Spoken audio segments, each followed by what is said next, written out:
భారత్ 180 న్యూస్కి స్వాగతం. ఎక్కడైనా రోడ్డు పక్కన ఆక్రమిస్తూ ఉంటారు, చెరువులు ఆక్రమిస్తూ ఉంటారు, ఖాళీ స్థలాలు ఆక్రమిస్తూ ఉంటారు. ఈ మధ్యన శ్మశానాలు సైతం ఆక్రమించేస్తున్నారు. కానీ ఇవన్నీ ఒక ఎత్తు అయితే, ఒక మహిళా మణి మాత్రం ఏకంగా బస్ స్టాప్లో బస్సులు ఆగే స్థలాన్ని కూడా ఆక్రమించేసింది. ఇది ఎక్కడ అనుకుంటున్నారా? మీరే చూడండి.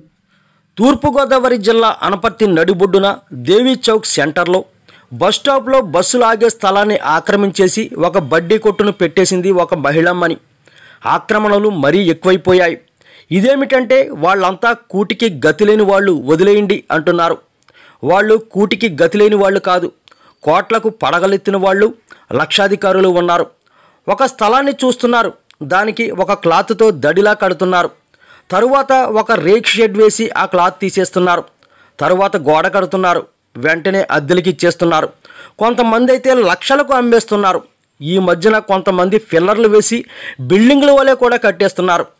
ఇన్ని బాధలు ఎందుకు అనుకుందేమో ఒక మహిళమని ఏకంగా రెడీమేడ్ బడ్డీ కొట్టును తీసుకొచ్చి బస్సులాగే స్థలంలోనే పెట్టించేసింది. అనపర్తి నడిబొడ్డున ఇది జరిగిన సంబంధిత అధికారులకు ఇది కనిపించలేదా అంటూ స్థానికులు చర్చించుకుంటున్నారు.